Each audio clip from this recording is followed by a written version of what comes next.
you have some boiling water. Okay, boiling water. And boiling water, when you bring it when you stop it boiling, right, it's going to reduce in temperature, yeah? And it's going to follow the same kind of idea we've been looking at already. Namely, the hotter it is, right, the faster it loses temperature. That makes sense, right? If I make it 200 degrees, 100 degrees, whatever, the higher its temperature, the steeper it will lose temperature. Okay, so we've got this idea that, right, the rate of change here, we're dealing with temperature. Okay, so since we got T for temperature, we'll call it capital T. Okay. dt on dt, as if, yeah, it's not your fault. It's okay. As if rates of change wasn't complicated enough without all these letters sounding the same. dt on dt, temperatures change over time. We get the idea that it's proportional to what your temperature is, right? And it's a decay situation, isn't it? At least in this case, I'm not warming it up. It's getting colder. So you would think that this is the way that you'd go, right? Rate of change proportional to your temperature. But you run into some problems when you try and use this idea, okay? Because what would an expression for T, what would be a common sense way to do this? We've been doing these questions a few days, right? So what would you say is an expression for T? It's going to be equal to... Okay, hold on. I've got this, and I can say, all right, that's the relationship between... This is actually what we call a differential equation, by the way. Anyway, that's an aside. That's the relationship between your quantity and your rate of change. What can I get as an expression for that quantity in terms of time, not in terms of the rate of change? Come on, guys, this is the start of a question. Really simple. What's the function that matches this kind of relationship?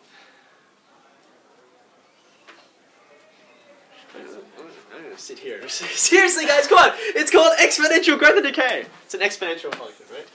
Now, it's e to the power of, because it's a decay kind of situation, okay? You've got your minus kt up here, right? And then there's something missing. What am I missing? I'm missing a coefficient, right? So there ought to be, you could call it a or you could call it t naught, okay? And there you go, right? But there's a problem with this, okay? You can put in your T naught, suppose your water starts off, it's boiling, so T naught would be 100 or something like that. But what happens as T approaches infinity? This thing is behaving just like that radioactive material we looked at yesterday, which is somewhat unsettling. What's it going to approach as we, go 100, 1,000 years? It's going to approach 0, right? Okay. Now you see there's a problem, right? Because at least for me, usually when I take water off the boil, it doesn't usually head towards freezing point if I just leave it there, okay? So what piece of information is missing?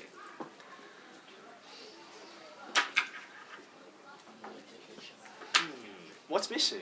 What's missing? Because this is evidently, well, unless you live like in Canada or something, this is probably not what's going to happen. What's missing?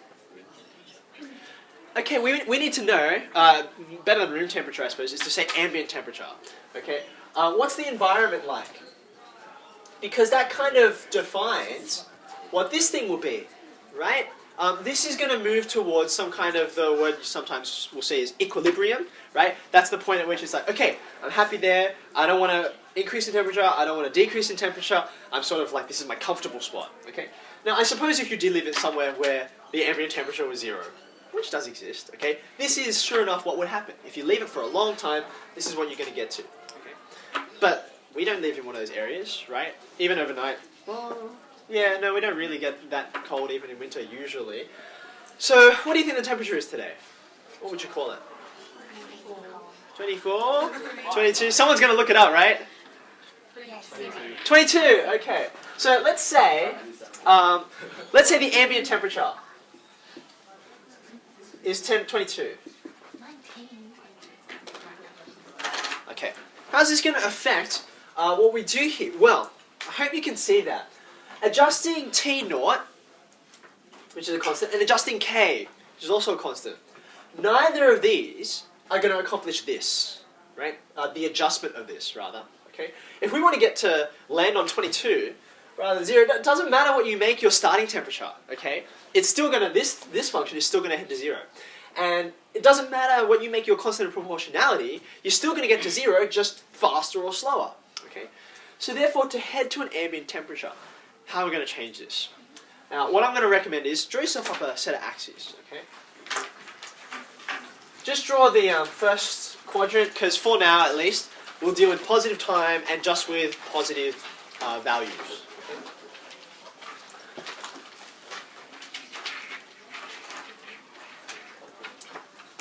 So let's go with the water being boiling at the beginning. Okay, so I've boiled the water, and the second I take it off the boil, okay, the second I take it off the kettle, the stove, or whatever, okay, it should be, let's assume 1 atmospheric pressure. Okay, so exactly 100 degrees Celsius. Okay, so here's my temperature axis, right, capital T, and here's my time axis, lower t. So therefore, my capital T intercept ought to be 100, right? That's my initial condition. So, 100 up here. Okay. Now, if we're going to head towards this ambient temperature, okay, it's still decaying with an exponential kind of shape, right?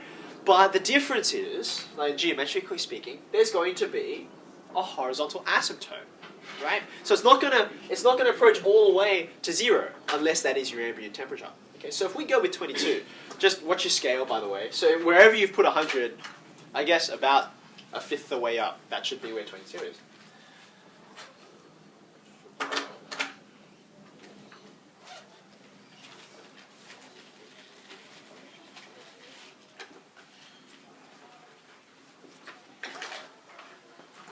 Alright, now, that set up, the rest of it behaves just like we normally do, right? It starts off losing temperature very quickly because its temperature is originally high, and then it starts to drop down. Okay?